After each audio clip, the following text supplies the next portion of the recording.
안녕하세요. 제가 심심할 때마다 여기 사연을 듣는데 그때마다 드는 생각은 세상엔 별의별 사람들이 다 있고 믿기지 않는 사건들이 많다는 것입니다. 결혼 전에는 지극히 평범하게만 살아온 저로서는 이해하지 못할 사연들이 정말 많았어요. 그러나 최근에 저에게도 기가 막히고 코가 막힐 만한 사연이 하나 있어서 조심스럽게 저의 이야기를 한번 해볼까 합니다. 저는 경기도에 거주하는 30대 기혼 여성입니다. 어린 시절 저의 집은 정말 화목했습니다. 부모님은 제 앞에서 한 번도 큰 소리로 싸우지 않으셨어요. 가족끼리 문제가 생기면 항상 대화로 해결하셨고, 어린 저의 의견도 무시하지 않고 항상 존중해 주셨습니다. 이렇게 부모님의 사랑을 듬뿍 받고 자라서인지 저는 마음속에 그늘 하나 없이 성적이 우수하고 교우 관계도 좋은 즐거운 학창 시절을 보냈어요. 고등학교 졸업 후 수도권 4년제 대학교에 입학하였습니다. 대학교에서는 고등학교 때만큼 좋은 성적은 얻지 못했지만 활발한 동아리 활동과 봉사활동, 해외여행 등으로 다양한 경험을 쌓았어요. 이러한 경험이 자양분이 되어 꽤 좋은 중견기업에 초봉치고는 꽤 높은 연봉을 받고 입사를 하게 되었답니다. 회사 생활은 학교 생활과는 너무 달랐어요. 저는 제가 긍정적이고 뭐든 잘할 수 있는 사람이라고 생각했는데 생각보다 저는 너무 작고 여린 사람이더군요. 제가 입사한 지 3달이 되었을 때 어이없는 실수로 팀장님한테 크게 혼이 났었어요. 저 자신도 제 실수가 용납되지 않아서 자존감이 바닥을 치고 있는데 같은 부서의 남자 대리님이 오늘 퇴근 후 저에게 저녁을 사겠다고 하시더라고요. 대리님은 저와 같은 대학교 출신이었는데 거래처에서 스카우트 제의가 많이 있을 만큼 일을 잘하시는 분이었어요. 그날 퇴근 후 대리님과 함께 곱창집을 갔어요. 그곳에서 대리님은 제게 맥주를 한 잔 건네주면서 대리님 본인의 신입사원 시절 때 이야기를 해주었습니다. 지금은 일을 잘하시는 대리님도 신입사원 때 저 못지않게 팀장님께 정말 많이 혼이 났더군요. 그 이야기를 들으니 저만 엄청 못하는 것은 아니라는 생각에 안심도 되고 혼났다고 주눅만 들 것이 아니라 그 과정에서 열심히 배워야겠다는 생각이 들었답니다. 그날 후로 저는 대리님의 옆에서 많은 것을 배울 수 있었어요. 그리고 우리는 친해져서 평일이 아닌 주말에도 종종 연락해서 사적인 대화도 많이 나눴습니다. 점점 연락을 주고받는 횟수가 많아지고 회사 밖에서 개인적으로 만나는 시간이 늘어나면서 대리님이 점점 궁금해졌어요. 대리님 역시 그런 제가 싫지는 않았는지 저의 연락이나 만남을 피하지 않았고 그러다가 자연스럽게 연인 관계로 발전을 하게 되었습니다. 그 뒤로 우리의 사이는 점점 더 깊어져서 지금은 이도진 대리님이 아닌 제 남편 이도진이 되었답니다. 제 남편은 결혼 전 저와는 완전히 다른 삶을 살았어요. 아버지는 남편의 초등학교 입학을 며칠 앞둔 어느 날 갑작스러운 사고로 돌아가셨습니다. 그래서 시어머니 혼자 남편을 키워야 했어요. 여러 가지 복잡한 가정사로 인해 도움을 받을 만한 친척도 없었던 시어머니는 어찌어찌해서 술 장사를 시작하셨는데 술집에서 이 남자 저 남자를 많이 만났다고 합니다. 시어머니는 남자들을 만나고 장사를 하느라 어린 남편은 항상 뒷전이었어요. 남편은 소풍 때 싸는 도시락도 시어머니가 아닌 술집 이모들이 챙겨주었고 학부모 참관 수업 때도 시어머니가 아닌 술집 이모들이 오셨다고 해요. 그 밖에 학교 행사로 부모님들이 오셔야 하는 날이면 화려하고 반짝이는 옷을 입은 술집 이모들이 오셔서 남편은 정말 부끄러웠다고 합니다. 한 번은 남편이 초등학교 때 독감에 걸려서 정말 죽을 듯이 많이 아팠다고 해요. 자식이 아프면 부모가 병원에 데려가는 것은 당연한 일이잖아요? 하지만 그때도 시어머니는 술을 먹고 남자 만나느라 바빠서 술집 이모들이 병원에 데리고 가서 주사 맞히고 약도 먹여주었대요. 이뿐만이 아니라 시어머니는 이제 10살밖에 되지 않은 남편에게 내가 너 때문에 시집을 못 간다고 하며 구박하고 때렸다고 합니다. 그러다가 중고등학교가 되어 혼자서도 잘 다닐 수 있는 나이가 되었을 때부터는 아예 시어머니가 남편에 관한 관심을 끄고 살았대요. 하루는 이런 집이 너무 싫어서 친구네 집에서 외박하고 왔는데 시어머니는 남편이 집에 없는 줄도 몰랐다고 하더라고요. 이렇게 남편은 어머니의 사랑을 하나도 받지 못하고 자랐지만 그래도 나쁜 길로 새지 않고 똑부러지게 잘 자랐어요. 고등학교를 졸업 후 대학교 갈 때도 자신의 성적보다 낮춰서 전액 장학금을 받고 입학했답니다. 대학교에서도 생활비 한 푼 주지 않아서 식당, 주유소, 과외 등 모든 분야의 아르바이트를 했다고 해요. 남편은 20살 이후로는 시어머니께 용돈은 고사하고 따뜻한 밥상조차도 받아본 적이 없었답니다. 그렇게 자라서 그런지 남편은 시어머니에 대한 정이 하나도 없어요. 남편과 어머니는 서로 연락도 잘하지 않고 남남처럼 지냈습니다. 그래서 저는 남들이 흔히 말하는 시부모로 인한 스트레스는 모르고 살았어요. 그저 저와 남편 둘이서만 아주 행복한 신혼생활을 보냈죠. 다만 한 가지 문제점이 있다면 우리 둘 다 아기를 빨리 가지고 싶었는데 임신이 잘 되지 않았습니다. 병원에서 검사를 해보니 몸에 별다른 이상은 없는데 스트레스를 받거나 피곤하면 임신이 잘 되지 않을 수 있다고 했어요. 사실 결혼 초까지만 해도 저는 회사를 계속 다니고 있었는데 그 당시 제가 중요한 프로젝트를 하게 되면서 스트레스를 많이 받았고 잠도 거의 못 잤거든요. 아마 그래서 아기가 생기지 않았던 것 같습니다. 저와 남편은 많은 대화 끝에 지금은 일보다는 아기를 만드는 것이 더 급선무라는 생각이 들어 저는 프로젝트가 맞춰지는 대로 회사를 퇴사하겠다는 의사를 밝혔어요. 다행히 복지가 좋은 회사라 그런지 사람이 바로 구해져서 2주일 동안 인수인계 후 회사를 관둘 수가 있었습니다. 그 뒤로는 필라테스를 하며 건강한 몸을 만들기 위해 노력하며 살았어요. 저와 남편이 아기를 기다리며 지내던 어느 날이었어요. 회사를 다녀온 남편이 시어머니가 새로운 남자분을 만나 결혼을 한다는 것입니다. 두 분 다 나이 들어서 하는 재혼이니 정식으로 결혼식을 하지는 않고 그냥 친척과 가족, 가까운 지인들만 모여서 식사만 한다고 하셨습니다. 솔직히 저는 이런 시어머니의 행동이 이해가 가지 않았어요. 아무리 나이 들고 하는 재혼이라고 해도 가족들에게 소개도 하지 않고 결혼을 한다고 통보를 하는 것이 좀 그렇더라고요. 이런 부분에 대해 남편에게 이야기했더니 남편은 원래 어머니랑 거의 대화를 하지 않고 살았다면서 그냥 원래 이렇게 남남처럼 살아왔으니 이해해달라고 했습니다. 저는 내심 제게 시아버지라는 존재가 생긴 것에 대해 기대가 되었어요. 흔히들 며느리 사랑은 시아버지라고 하잖아요. 제 주변에 시아버지의 사랑을 듬뿍 받는 친구들이 꽤 있었거든요.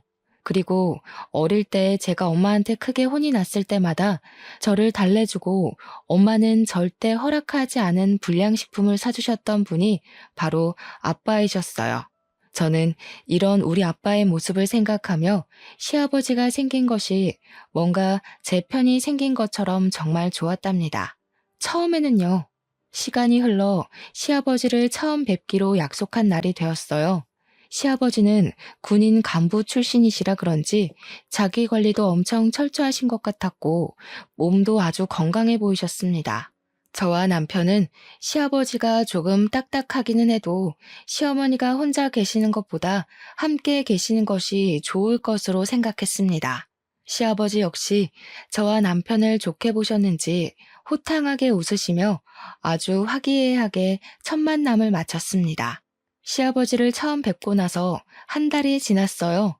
시아버지는 아들 부부가 어떻게 사는지 궁금하다고 한번 오시겠다고 하셨습니다. 저 역시 시아버지한테 우리 집을 보여드리는 것이 맞는 것 같아서 주말에 오시라고 했어요. 그리고 주말이 되어 시아버지와 시어머니가 함께 오셨습니다. 결혼식 식사 자리에서는 잘 몰랐는데 두 분이 나란히 서 계시니 정말 잘 어울리더라고요. 시아버지는 집에 오시더니 집이 너무 좋다고 칭찬을 하셨습니다.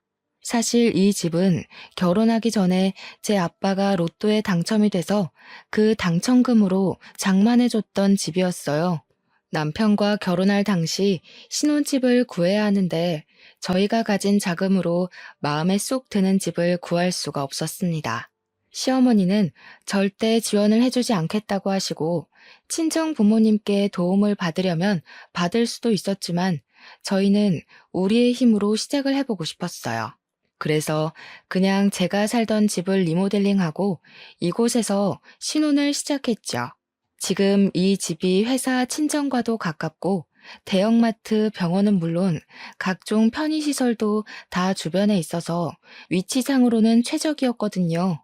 아파트가 구축인 것이 단점이라면 단점이지만 내부를 다 뜯어고치니 새집 같았습니다.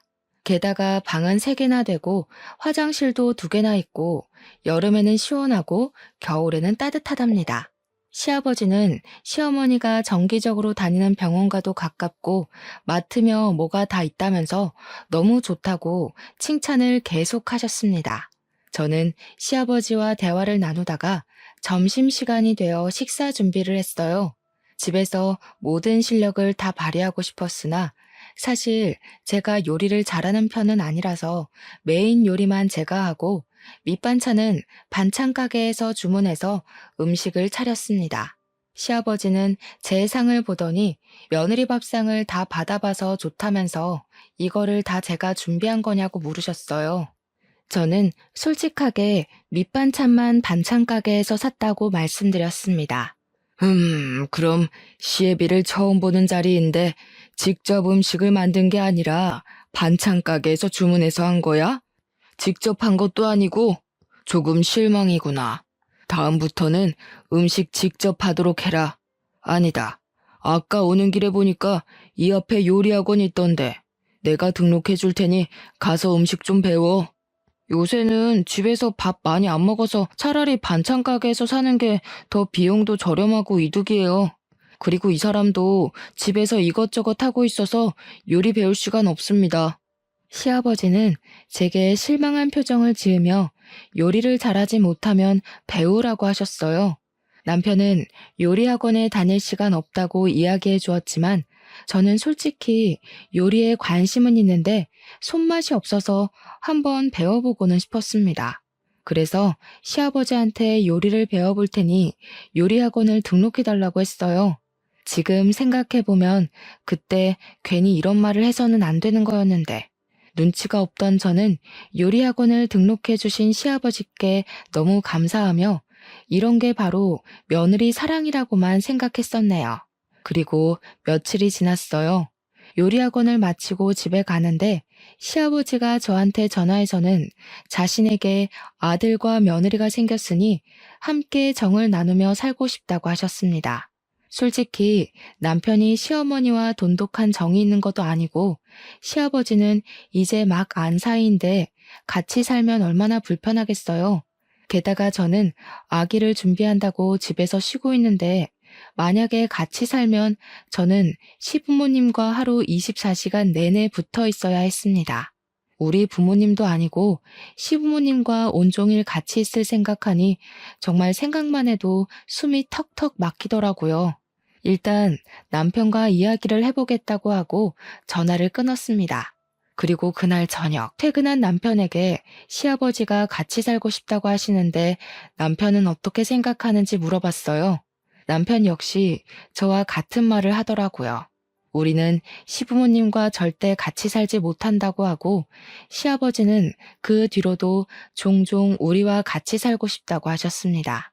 하루는 주말에 남편과 집에 있는데 시아버지한테 전화가 왔어요. 지금 접촉사고가 나서 병원에 입원해 있다는 것이 아니겠어요? 우리는 깜짝 놀라 시아버지가 알려주신 병원으로 달려갔습니다. 그런데 시아버지와 시어머니는 병원복만 입었지 아주 잘 걸어 다니시고 멀쩡해 보이셨어요. 상황을 들어보니 경차가 뒤에서 살짝 박았는데 지금은 아픈 것은 없지만 교통사고 후유증이 있을 수도 있어서 이참에 검사를 다 해보겠다고 입원해 계셨던 것이었습니다. 저와 남편은 큰 사고가 아니라서 정말 다행으로 생각했어요. 그리고 주말이 지나 월요일이 되었습니다. 남편은 출근하고 저는 혹시나 하는 마음에 시부모님이 입원해 계시는 병원에 갔어요. 병원에 도착하니 부모님은 각종 검사를 하고 계셨는데 아주 건강하셨고 그냥 근육이 놀란 정도라서 별일 없으면 일주일 후에 퇴원해도 되겠다고 했어요. 그 후 일주일 동안 저는 집에서 병원을 왔다 갔다 하며 시부모님 상태를 확인했는데 병원 밥도 잘 드시고 두 분이 산책도 자주 하시며 아주 건강해 보이셨습니다. 다행히 별탈 없이 일주일 후에 두 분은 퇴원했고 그날이 주말이라 남편과 저는 시부모님을 모시고 일단 우리 집에 왔습니다. 그런데 시아버지가 노인네 둘이서만 집에 있으면 언제 또 어떻게 아플지 모르니 이 집에서 당분간 있겠다고 하시는 게 아니겠어요? 그러면서 병원에서는 멀쩡해 보였는데 갑자기 허리와 다리가 아프고 온몸이 다 쑤신다고 하시는 겁니다. 저는 솔직히 정말 싫었지만 그래도 나이 드신 분이 이러시는데 지금 당장 나가라고 할 순 없잖아요. 그래서 저와 남편은 마지못해 며칠만 집에 계시라고 했습니다. 그 뒤로 우리는 시부모님을 모시고 아주 불편한 생활을 시작했어요. 시아버지는 오랜 세월 군인 간부로 생활해서인지 직접 하는 것보다는 명령하는 것이 익숙하시고 뭐든 칼같이 해야 했습니다. 일단 매일 6시면 TV와 온 집안에 불을 켜며 가족들을 모두 다 기상시켰어요. 삼시세끼 식사는 기본이고 식사 때마다 새 밥에 새 반찬에 각 끓인 국이 필요했습니다. 솔직히 저 혼자 있으면 그냥 대충 라면이나 비빔면을 먹을 수도 있었지만 시부모님이 계시니 그러지 못하겠더라고요. 제가 너무 힘들어서 반찬 가게에서 사오기라도 하는 날에는 시아버지 본인이 요리 학원도 등록해줬는데 아직도 음식을 못하냐면서 불호령이 떨어졌어요. 간이 조금이라도 맞지 않으면 짜다, 싱겁다는 이유로 다시 음식을 해오라고 하셨습니다. 저는 그 덕에 밥을 제때 함께 먹을 수가 없었답니다. 그리고 평소에도 물을 드시고 싶으면 직접 부엌에 가서 물을 드시면 되잖아요.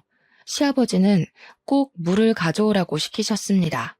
하루는 너무 짜증이 나서 제가 못 들은 척하고 그냥 있었거든요.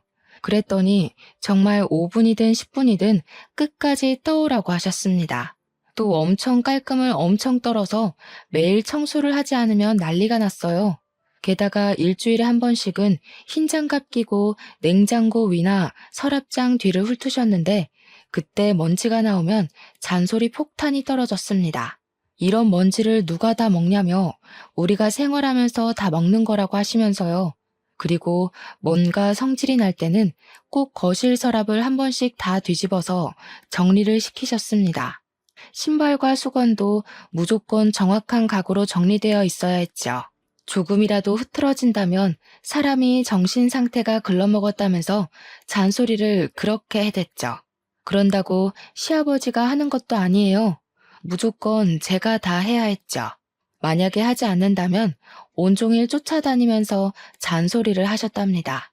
이런 생활이 너무 답답해서 남편이 출근과 동시에 집을 나가려고도 했고 회사를 다시 구하려고 했지만 갓 결혼하고 임신 준비 중인 저를 채용하려는 회사가 없더라고요. 그런다고 매번 나가 있자니 돈도 돈이었고 마땅히 갈 곳도 없었습니다. 친정에 가 있을까도 생각했지만 매일 가면 부모님이 걱정하실까봐 그러지도 못했네요. 그리고 시아버지는 밤 10시가 되면 주무셔야 한다고 불을 꺼버렸습니다. 근데 밤 10시 이후에 재밌는 TV 프로그램이 정말 많잖아요. 그래서 남편과 제가 같이 TV를 보고 있으면 시아버지는 저희한테 성질을 엄청 내셨습니다. 하루는 너무 화가 난 남편이 이제 몸 괜찮아지셨으면 이 집에서 나가라고 했어요. 그랬더니 아들과 같이 있고 싶다며 시아버지와 시어머니가 우리 몰래 자신들이 살던 집을 팔아버렸다고 갈 곳이 없다는 거예요. 그때는 그래도 저와 남편이 바보처럼 그저 참았네요. 그때 확 다 뒤집어 엎어버렸어야 했는데 말이죠. 아무튼 그 뒤로 시부모님은 집에 있던 모든 짐을 가지고 아예 우리 집에 눌러 앉으셨답니다. 두 분이 집에 눌러 앉은 뒤로는 시어머니도 저에게 시집살이를 엄청 시키셨어요. 소소하게 잔소리는 기본이었고 아버지의 삼시세끼를 차리는데 도와주기는커녕 옆에서 시아버지보다 더 저를 구박했답니다. 정말 모든 순간이 기가 막히고 코가 막혔지만 그중에 가장 어이없는 사건이 하나 있었어요. 때는 찬바람이 슬슬 부는 초겨울이었습니다. 하루는 집에 있는데 시어머니가 김장해야 한다고 하셨어요. 옛날에는 시어머니의 언니, 그러니까 큰 이모님 댁에서 농사지은 배추 1000포기를 뽑고 직접 절이셔서 김장을 했다고 해요. 하지만 요새는 김치를 많이 먹지 않기에 작년 같은 경우 이모님과 어머니가 사신 절인 배추로 김장을 50포기만 했다고 합니다. 그런데 올해는 시아버지가 김치를 좋아하시니 김장을 100포기나 하자는 거예요. 더 큰 문제는 시이모님이 허리 수술로 올해는 김장하지 못하시는 상황이었어요.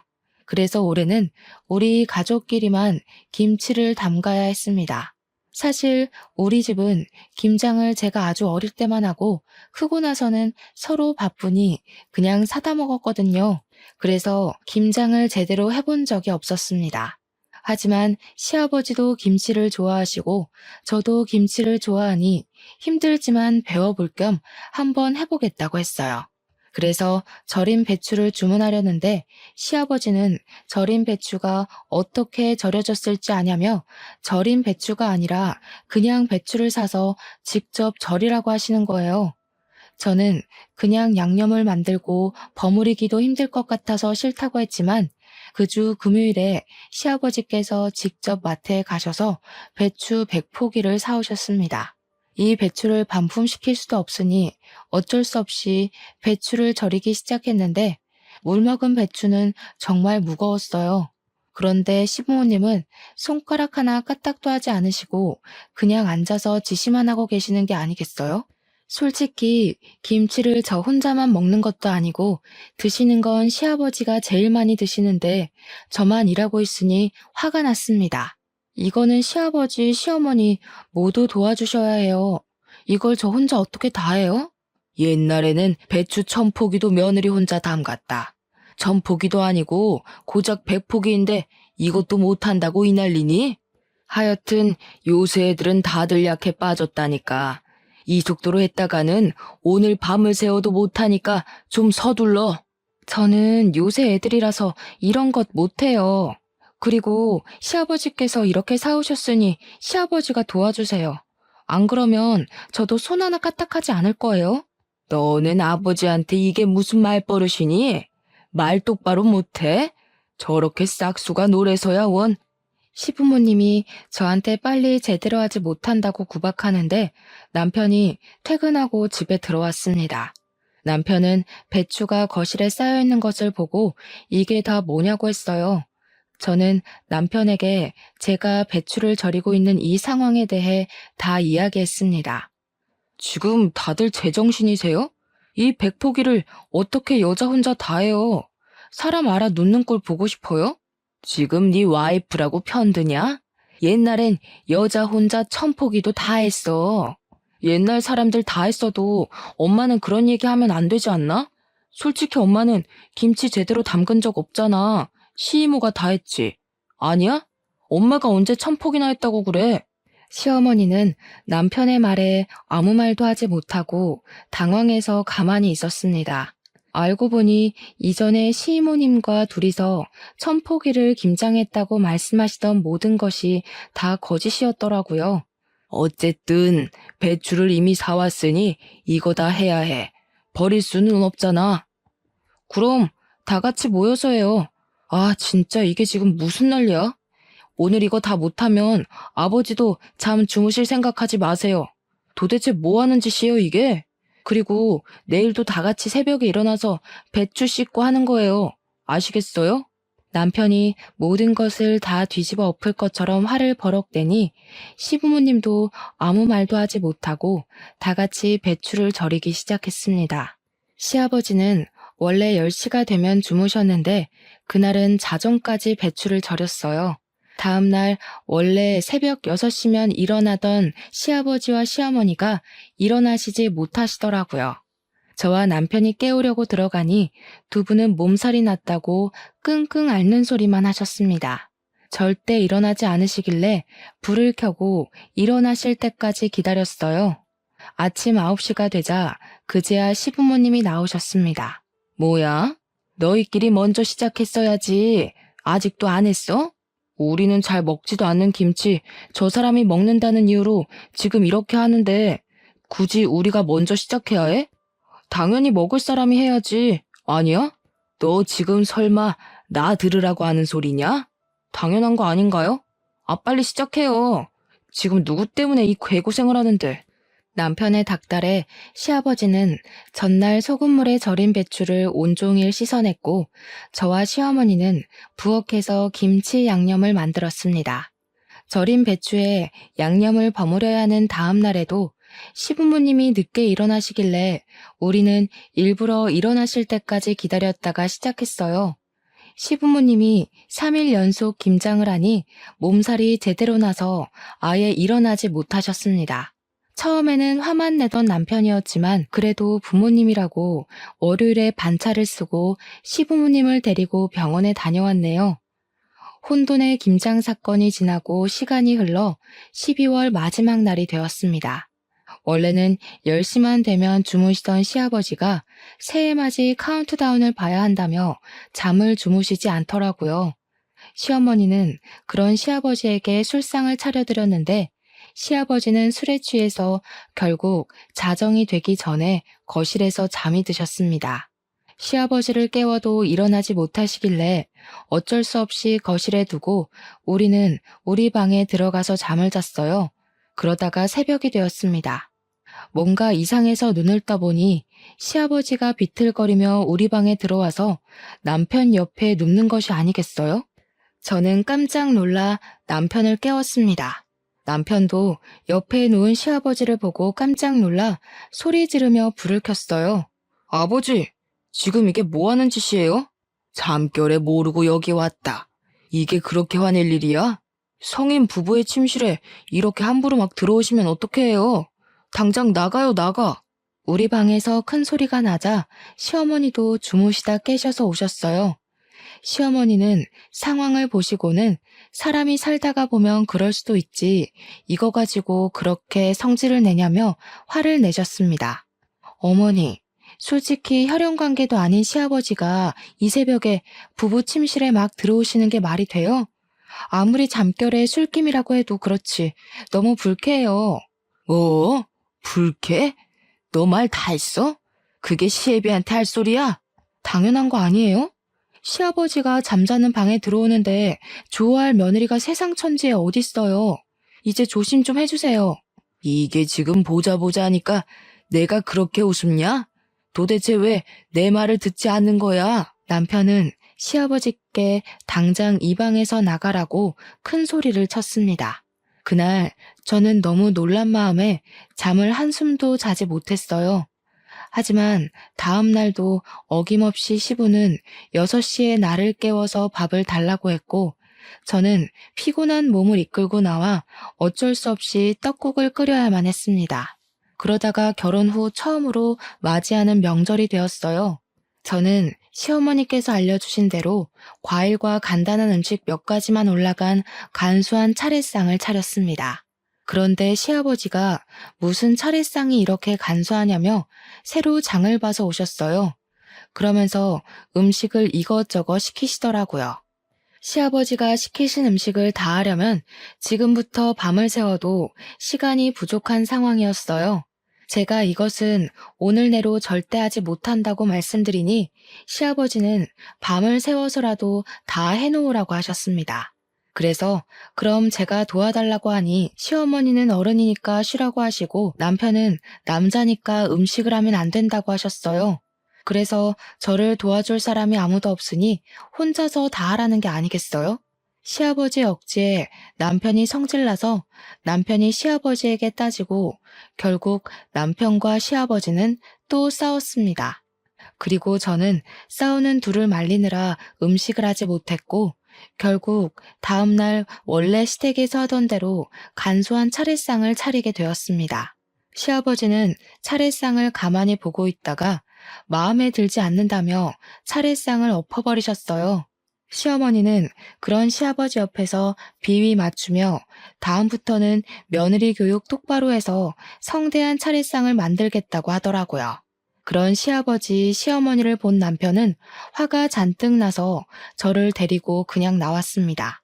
친정에서 명절을 지내고 오니 시아버지는 저한테 엄청 뭐라고 하시더라고요. 너는 이 시아비랑 처음으로 지내는 명절인데 홀라당 친정에 가버리냐? 너네 부모님이 그렇게 가르치디? 원래 여자는 명절 때 친정에 가면 안 되는 거야. 알겠어? 2번 다시는 이런 짓 하면 가만 안 둔다. 당신이 가만 안 두면 어찌할 건데? 다시는 이 사람한테 아무 소리 하지 마요. 한 번만 더 이딴 식으로 부당하게 집안일 시키고 잔소리하면 당신들 용돈 다 끊어버리고 쫓아내버릴 거야. 알겠어? 이 녀석이 여자한테 홀려서 정신 나갔나? 어른한테 말 똑바로 못해? 그리고 며느리 너 아버지 말씀 잘 새겨들어. 어디서 명절 때 여자가 친정을 가려고 그래? 한 번만 더 친정에 가려고 했다가는 나한테 쫓겨날 줄 알아. 제가 이 집에서 왜 쫓겨납니까? 이 집의 주인은 어머니가 아니라 접니다. 저희가 마음에 안 드시면 부모님이 나가세요.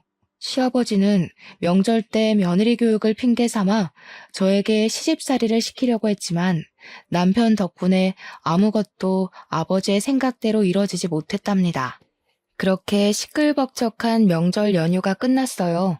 그런데 시아버지가 웬일로 새벽 6시에 깨우지 않았습니다. 남편과 저는 시아버지가 오시고 나서 처음으로 아침 7시 반까지 푹 잠을 잘 수가 있었어요. 남편이 출근 준비를 할 때도 밥 달라는 소리도 하지 않고 가만히 계셨습니다. 하지만 남편이 출근하니 그때부터 밥해라, 청소해라 등의 잔소리를 하시기 시작하더라고요. 네 남편이 없을 때는 내가 왕이야. 넌 며느리니까 서열이 가장 미치고. 그니까 무조건 내 말에 절대 복종해야 해. 알겠어? 빨리 청소하고 정리하고 해라. 여기 서랍장은 이게 뭐니? 이거 다 정리 똑바로 해. 알았어? 정리 다 하기 전에는 쉴 생각 마라. 여기 서랍을 다 뒤집어 엎으시면 어떡해 해요. 그리고 며느리라고 무조건 절대 복종은 아니죠. 이 년이 지금 어디 앞이라고 큰 소리야?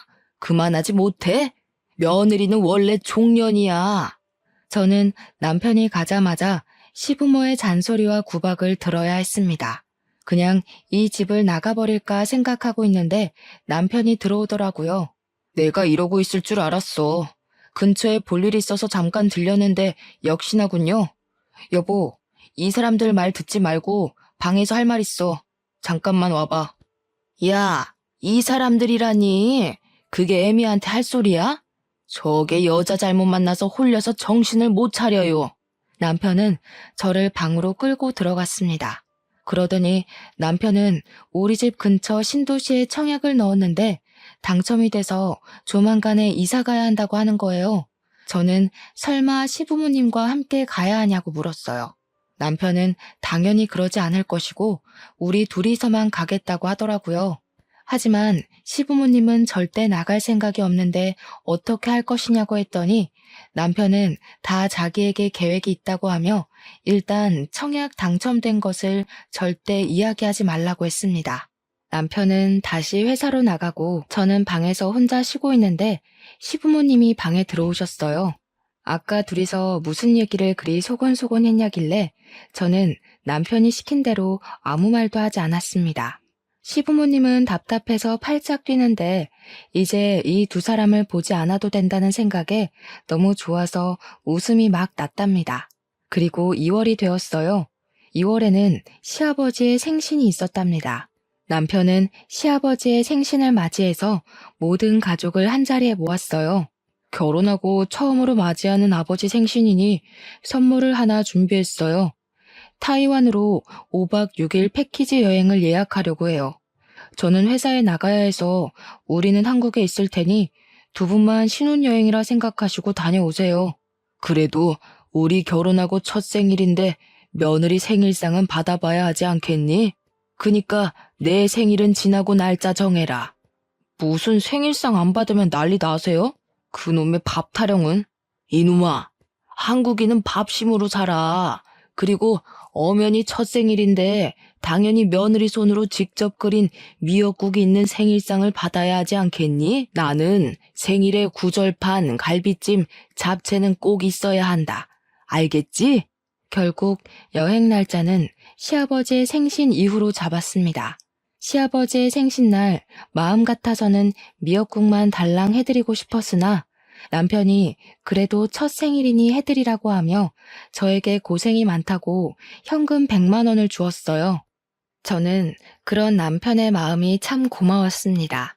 그리고 생신날 새벽부터 일어나서 구절판 갈비찜 잡채에 미역국을 했어요. 솔직히 이 정도도 진수성찬이라고 생각했는데 시아버지는 자기가 말한 것만 딱 차렸다며 뭐라고 하셨습니다. 저는 새벽부터 일어나서 준비했는데 제 노력은 알아주지도 않고 오히려 부족하다고 타박하니 정말 기분이 좋지 않았어요. 그래도 시아버지의 생신인 좋은 날인데 그런 날을 망치고 싶지 않아서 그냥 꾹 참았네요. 그리고 일주일이 지났습니다. 이날은 시부모님의 여행날이었고 시부모님은 아주 신이 나셔서 공항으로 떠났습니다.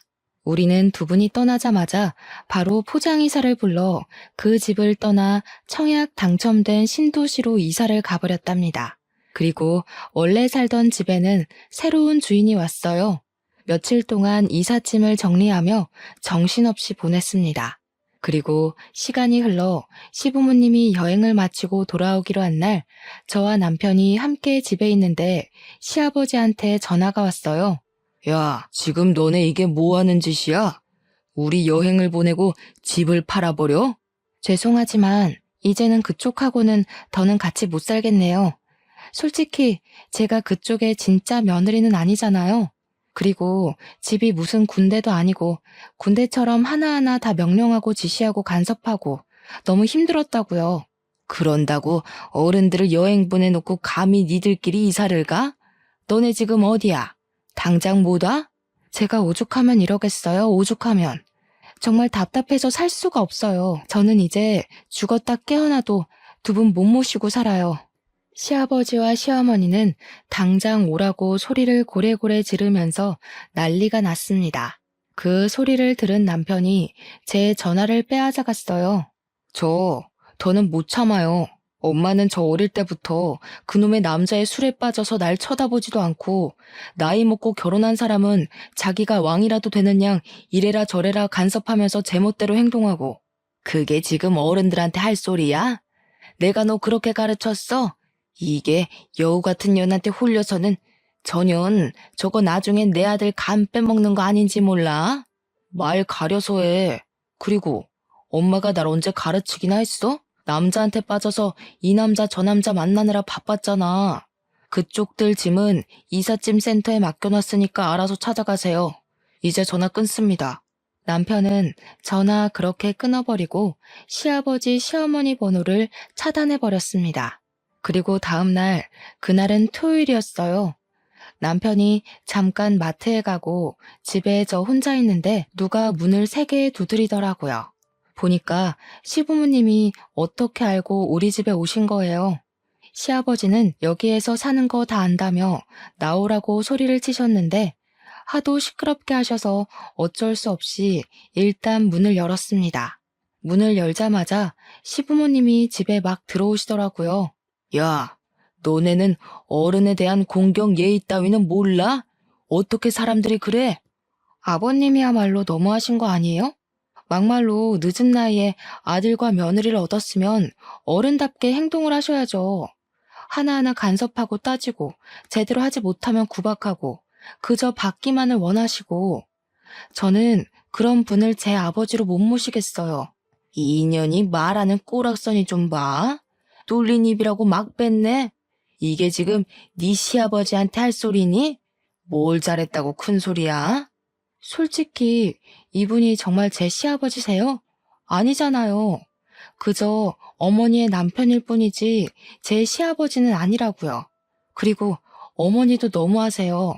그동안 제가 시아버지한테 구박당하고 매일 집안일 할 동안 어머니는 뭐 하셨어요? 옆에서 그저 시부 말 잘 들어라. 며느리는 이래야 한다. 그러는 어머니는 며느리 시절 때 그렇게 하셨나요? 내가 시부모님과 한창 싸우고 있는데 남편이 마트에서 돌아왔습니다. 남편은 집에 계신 시부모님을 보고 깜짝 놀라며 이 집은 어떻게 하셨냐고 물었습니다. 썩을 놈, 어떻게 어른들을 그렇게 내쫓을 생각을 해? 당연히 아들이면 모시고 살아야지. 나는 뭐 핏줄도 아니니 그렇다 치고 네 엄마는 잘 모셔야 하지 않겠어? 널 그래도 이 정도로 키워놨는데 말이야. 저는 솔직히 말해서 엄마 손에서 크지 않았어요. 저는 술집 이모들 손에 컸지 엄마의 도움, 보살핌 한 번 받은 적 없다고요. 제가 아팠을 때 병원에 데려간 사람도 엄마가 아니라 술집 이모들이었어요. 오히려 맨날 엄마는 어린 저한테 너 때문에 새로 시집 못 간다고 구박하고 이유 없이 때렸다고요. 그런 엄마를 내가 지금 꼭 모셔야 해요? 난 못해. 다들 이 집에서 나가요. 엄마가 죽든 말든 난 신경을 안 쓸 테니까 다시는 찾아오지 마요. 한 번만 더 오면 그대로 해외로 떠버릴 테니까 그렇게 아세요. 남편은 자신이 그동안 속에 있던 말을 다 쏟아내고 시아버지, 시어머니를 그 집에서 쫓아내버렸습니다. 그 뒤로 한 달 정도가 지났습니다. 모르는 번호로 전화가 오길래 택배인가 싶어서 받았는데 시어머니더라고요. 너 이 시애비 비위 맞추기 왜 이렇게 힘드니? 내가 이 나이 먹고 셔츠 다리고 매번 다른 반찬 하는데 죽을 맛이다. 젊을 때도 하지 않던 시집살이를 남편한테 하고 있단다. 어머니, 제가 시부모님과 함께 살 때 제가 했던 것들이네요. 어차피 어머님이 선택한 남자 아닌가요? 제가 그때 힘들게 집안일 해드렸던 거 잊으셨어요? 얘야, 제발 살려다오. 진짜 내가 이런 남자였으면 만나지도 않았을 거다. 이 나이에 아들한테도 안 해준 반찬을 만들려고 시장을 몇 번씩이나 왔다 갔다 하는 것인지 안 그래도 안 좋은 허리가 굽게 생겼다. 그건 제 알 바 아니고요. 더 징징대시면 남편한테 다 말할 거예요. 그리고 어머님, 번호 바꾸셨어요? 이 번호 모르는 번호라서 받았는데 이제 이 번호도 차단할 거니까 그렇게 하세요. 물론 남편한테 시어머니한테 전화가 왔던 것은 이야기하지 않았어요. 남편이 저보다 시어머니를 더 싫어해서 제가 전화 받은 것을 알면 난리가 날 것이 분명했거든요. 그렇게 시부모님과 우리의 연이 완전히 끝났답니다. 다른 현명한 분들은 저보다 더 좋은 방법으로 지혜롭게 힘든 상황을 대처해 나가시겠지만 저는 시부모님과 연을 끊는 것이 제일 나은 방법이었습니다. 부디 저희 부부의 선택에 대해 비난은 하지 말아주세요. 그리고 지금 이전에 그렇게 노력해도 생기지 않던 아이가 드디어 생겼어요. 임신 초기라서 스트레스 받으면 절대 안 된다는 의사 선생님의 말씀에 남편이 얼마나 잘해주는지요. 제가 시부모 복은 없어도 남편 복은 확실히 있나 봅니다. 요즘 저와 남편은 뱃속의 아기가 누구를 닮았을지 상상하며 행복한 나날들을 살고 있답니다. 남편은 자신은 비록 부모의 사랑을 받지 못했지만 아기에게는 제대로 된 사랑을 주고 싶다며 육아 공부를 아주 열심히 하고 있어요. 저 역시 부모님께서 제게 아낌없이 주신 사랑을 그대로 아기에게 물려주는 좋은 엄마가 되고 싶네요. 저의 기가 막히고 코가 막힌 사연은 여기까지입니다. 기나긴 이야기 들어주셔서 감사합니다.